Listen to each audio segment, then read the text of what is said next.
We go with chapter 6. Oh, now here we go with chapter 6. I think I started talking before it was recording. So, not sure what my computer's doing, but there are the learning objectives. Foot patrol in a big city. So thinking about the different types of patrol that a police officer might do. Policing operations, obviously, is, sorry, I'm kind of discombobulated. Policing operations is this chapter. Foot patrol. Foot patrol in a big city is probably a great idea. But if you think about foot patrol, in a place like the city of Fresno, maybe not such a good idea because the city of Fresno is much more spread out than a city like, say, New York or San Francisco.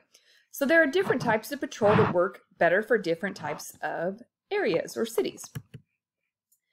These are some of the roles of police officers: maintaining order, keep the peace, enforce the law, provide services, things like that. So these are all some roles of police officers.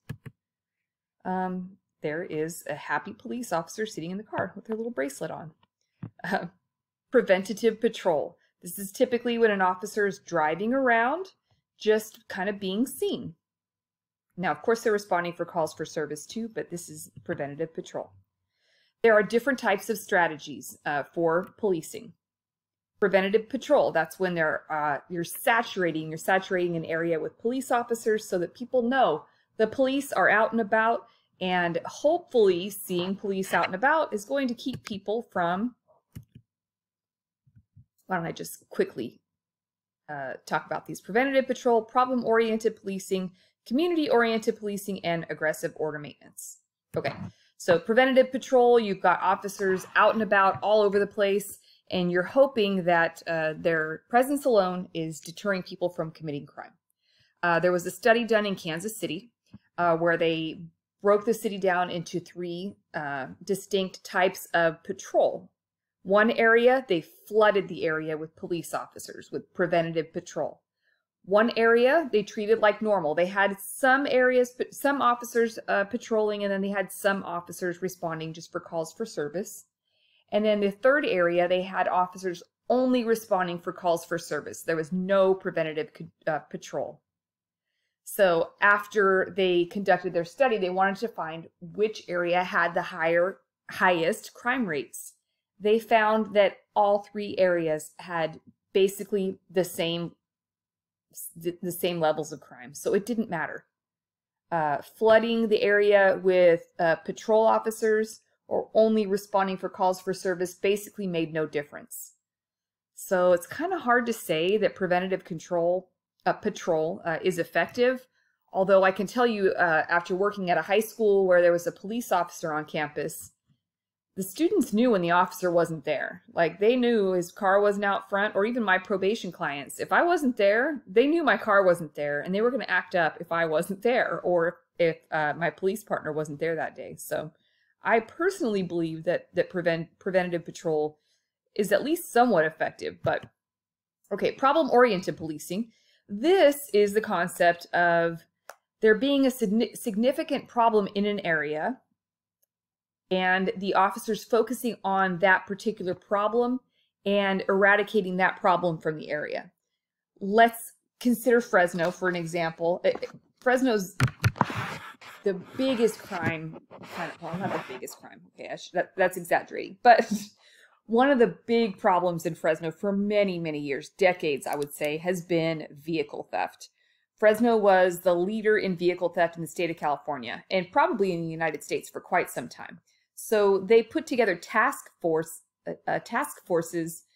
that specifically dealt with this particular type of crime, and that was called problem-oriented policing. So they were dealing with this specific type of problem in a specific type of way. They had undercover officers. They were patrolling certain areas where they found that more vehicle theft was taking place at certain times. So they were doing something very specific to deal with vehicle theft. So problem-oriented. They realized there was a specific problem and they dealt with it by handling that problem specifically. Community-oriented policing. Now, this is when officers are trying to get involved in the community. Things like donuts. Oh, no, I want to say donut. Coffee with a cop. There you go. I was going to say donuts with that. That's not the same thing. Coffee with a cop. Police officers getting involved in the community, going and reading at elementary schools, things like that, so that the police has a good relationship, police in the community have a good relationship so that they can work together in the neighborhoods and eradicate crimes from the neighborhoods. This is when officers do things like foot patrol, like the same officers work in the same neighborhoods for long periods of time so that they can build relationships with the people in the community, as opposed to being strangers. There are a lot of things that police departments do to try and build relationships with the community in community-oriented policing. But it has to go both ways. The community has to be willing to help as well. And this is challenging because a lot of people in the community don't trust police, and the police don't often trust people in the community. And if you think long and hard about that, actually you don't even have to think real long and hard about that. Think about that. It's understandable why police don't trust the community and why the community doesn't trust the police. Yeah, a lot of times they'll do civilian volunteer groups as well. They break like Fresno PD, for an example, is a very large police agency. They should have about 1,000 officers. I don't think they do. I think they're understaffed right now, but that's a lot of officers. So what they do is try and break those officers, break them down into smaller little, what do they call them? Northeast, Southwest. They have little precincts. So they break them down into smaller precincts so that they're smaller groups of officers that work. They, again, typically stay in the smaller areas for longer periods of time. They do the foot patrol type thing, and they have volunteer opportunities for people in the community to get more familiar with the police agencies. This is your typical hierarchical structure for a traditional police department, and you can go over this. This is basically, for us here in California, typically it's going to be called a police chief, not a commissioner. Deputy chief is typically what we're going to call this here.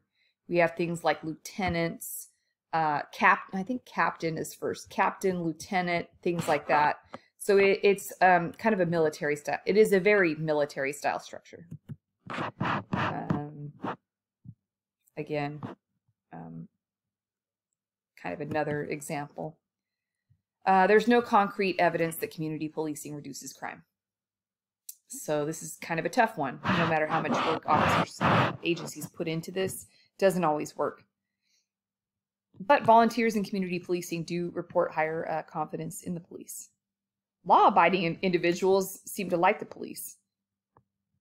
People who don't abide by the law seem to hate the police. And it kind of makes sense, right? Aggressive order maintenance. Now this is challenging. Number one, there are police officers who do this. And number two, there are police agencies who do this. Aggressive order maintenance is basically that agency that's going to give you a ticket or arrest you for absolutely anything. Some people would say this, sorry if any of you are CHP people, about the CHP. If they pull you over, you're getting a ticket. You're getting a ticket. There's no, I'm just saying that from personal experience. If CHP pulls you over, it's pretty unlikely that you're going to get a warning. They are pretty much like, if you're speeding, you're going to get a ticket. They pretty much aggressively enforce the law. This aggressive order maintenance is when the police are starting to go really harsh, kind of go harsh after certain types of crime.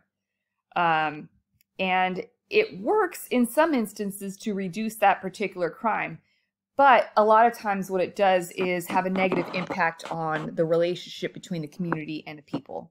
Because a lot of times these are kind of negative, maybe I should say lower level crimes that they're going after. Jaywalking. Jaywalking is really dangerous, and people, especially in the city of Fresno, we have so many people getting hit and killed by cars because they're walking out in the middle of the street.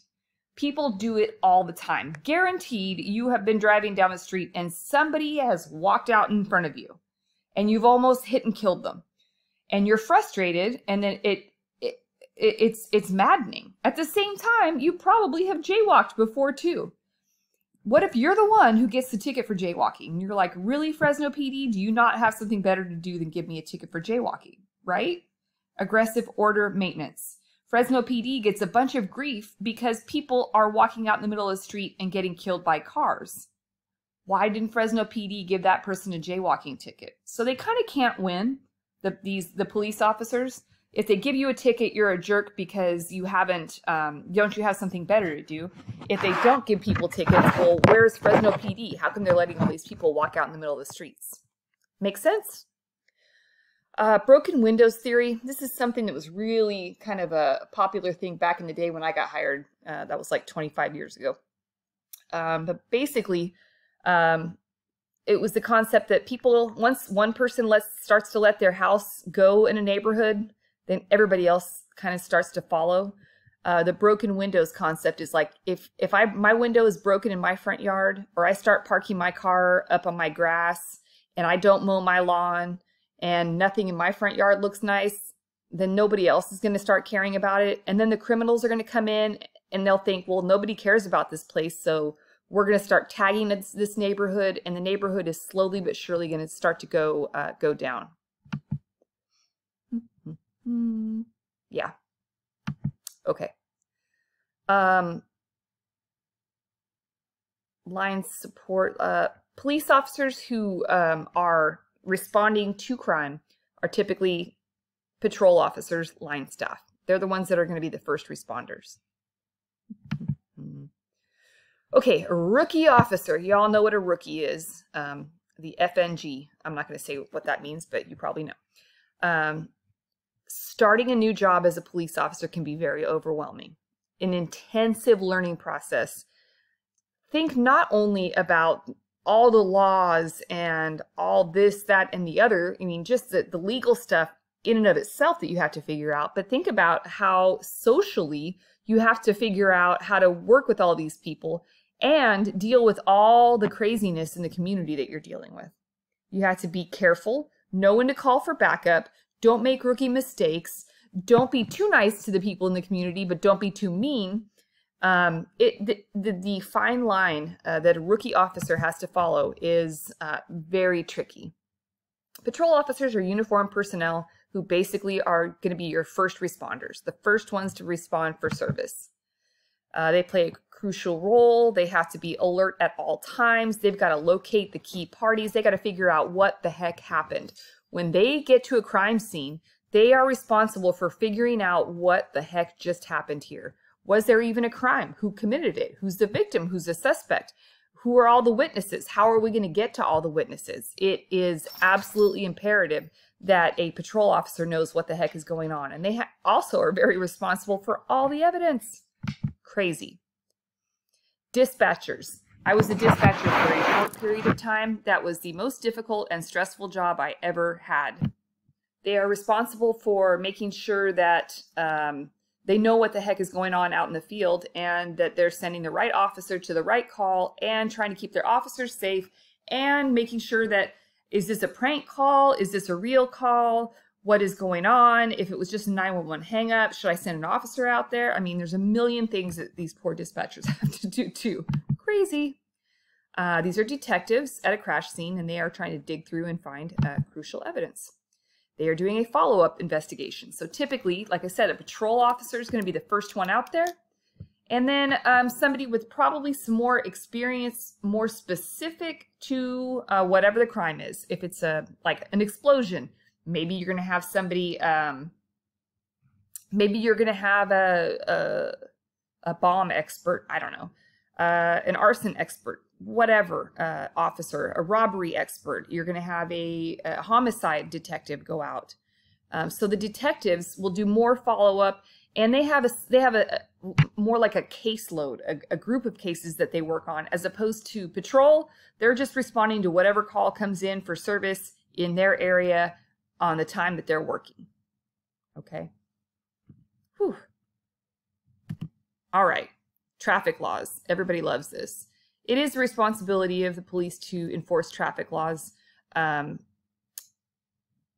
Automobiles are frequently used in crimes, of course, and police are equipped to find and capture suspects on the run. Yeah.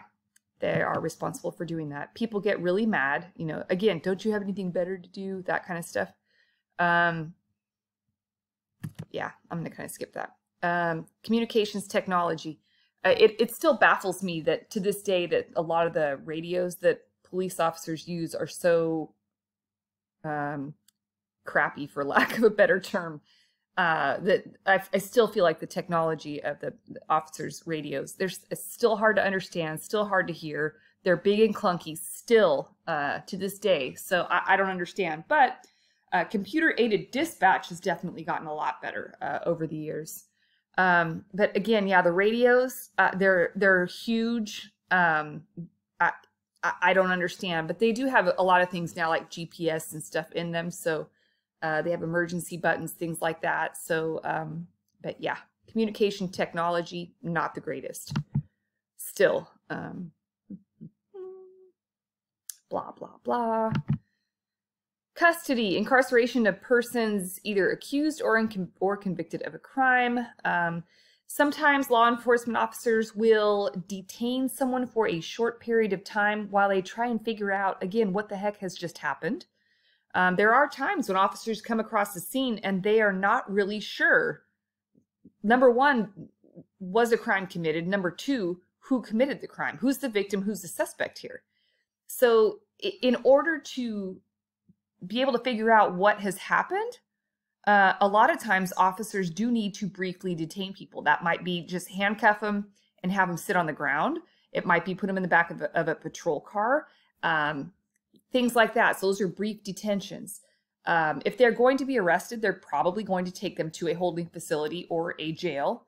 Law enforcement agencies like the Fresno Police Department also has a small holding area where they process people too before they take them to the jail. But typically the jails are run by the local sheriff's department. Forensics. There is also a forensics team that works for the Fresno Police Department, for the Fresno County Sheriff's Department. Most agencies also have a forensics unit, and they basically are the ones that are going to collect evidence, take secure fingerprints, all that kind of stuff. I'm trying to think what their van looks like. I know Fresno Police, they have a van that goes around and it says, shoot, I don't remember what it says. But anyways, they do have, and they have a large area for evidence at the Fresno Police Department. It's old, very old area, and like a locker where they put all their stuff. But they do have some forensics technicians. That's hard to say fast. And there is a DOJ lab in Fresno that is also used for some analysis of evidence. So a lot of people start taking crim now because they're interested in being like a CSI, crime scene investigator. This is not the right path for you. I know. I'm sorry if I just broke someone's dreams. It used to be. When you were back in my day, when 25 years ago, you could become you could work in a forensics lab, be a fingerprint expert. You could be a crime scene investigator with a degree in criminology. That is no longer the case. Now you have to basically have a degree in biology, chemistry, some of those physical sciences.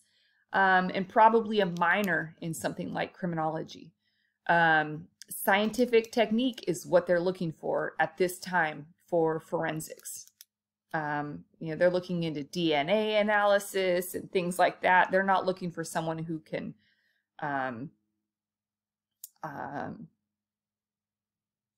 tell you the first 10 amendments of the Constitution. So that has changed. I have a good friend that works at the DOJ lab, and he went to Fresno State with me, graduated with a crim degree like I do, and he still works there. But he's my age, not your age. So, anyways, chain of command, very important in a police organization.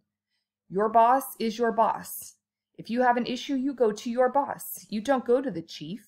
You go to your boss. Chain of command, line of authority. Information goes up and down through your boss. Unity of command requirement that each individual within the organization reports directly to a single individual higher in the chain of command. Why do I make this sound so harsh? Because I chose one day to go to my chief as a probation officer. We had the same chain of command. It did not go well. Would I do it over again? Yeah, I would, because it was the right thing to do. However, chain of command is an important thing. And I'd been there for a long time, you know, nothing was going to happen to me. But yeah, chain of command is very important. You need to go to your boss, not your boss's boss, not the chief. Span of control. You probably would have a supervisor that has control over, I don't know, 15, 20 people typically. That's usually kind of how it goes. Police organization, very rigid chain of command, a lot like the military. Okay, yeah, how do they get their money? They basically get money through a few different ways, but generally speaking, police get their money from the city, from the city budget. Usually the mayor and the city council will decide how much money they get. And the sheriff's agencies typically will get them from the county, and the county board of supervisors will help decide how the county budget is spent. So how do they decide? Well, they think about what the people in the community want. They will think about what is required by law of that agency and what they absolutely need to spend to provide those required services. Agendas of local government leaders, politics, policing strategies in practice. So if they need more money to continue with community policing, then they're going to get more money for community policing, or they're going to try and get more money for community policing. And then local politics. Again, a lot of this stuff, unfortunately, a lot of you will think in your life that politics is not very important. Everything you do every single day is affected by politics. And I know that a lot of, you know, younger people, and my kids do the same thing, and it makes me mad. They don't vote. And I'm like, what is wrong with you? It affects you. It does affect you. Voting affects you. So please. Okay, crime mapping. Crime mapping. This is a technique where basically I wish I had a picture to show you. Maybe I do. No. Crime mapping basically just think of a giant picture of a map of the city, or just think of a giant map of the city of Fresno. And every time a crime takes place, someone puts a little tiny pin in the exact spot where that crime takes place. And they do this with every crime that takes place in the city of Fresno. And then you just look at the pins and you figure out, oh, wow, look how many crimes are being committed in such and such area. And then, of course, you could even go further than that. And you could say, okay, every time it's a murder, it's going to be a red one. Every time it's a vehicle theft, it's going to be a black one. Every time it's a stabbing, it's going to be a yellow one, you know, whatever. And then, so you can see how many crimes and what type of crimes are being committed in certain locations. That's crime mapping. Very important for police agencies so they know what's happening where.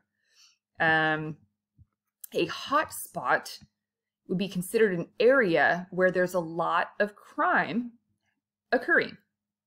Make sense?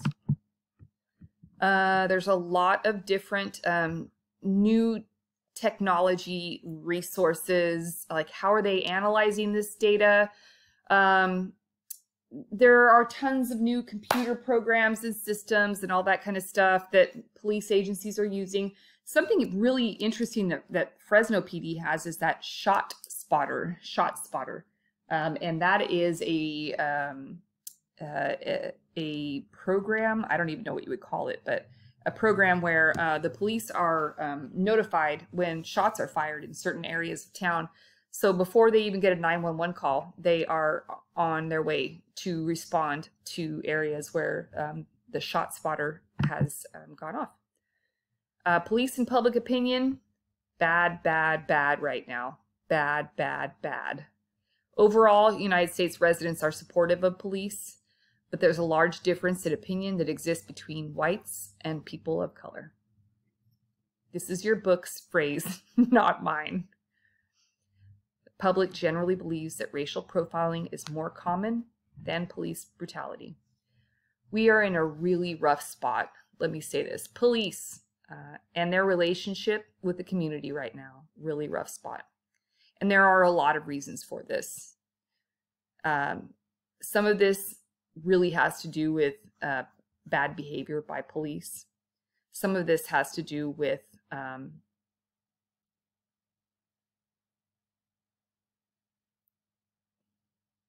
media portrayal. There are bad police officers. There are bad teachers. There are bad doctors. There are bad everything. There are so many really good ones too. And I hope that you all have the opportunity to interact with some of them someday in a positive way, because they're out there. I know there are bad ones out there too. I mean, we would all be blind to say that there are not bad ones out there, but it's a rough spot to be in. And African Americans have lower levels of confidence in the police. And I think we can all probably figure out why. When we watch the news and we see an unarmed black man die with an officer's knee on his neck, I think we can all understand why. It's not a tough one for me to this is not a tough concept for me to grasp here. African Americans having a lower level of confidence in the police. So how do we fix that? Oof. I don't know. Education? Training? I don't know. I don't know. It's a really bad spot for police. It's a really bad spot for the African American community as well.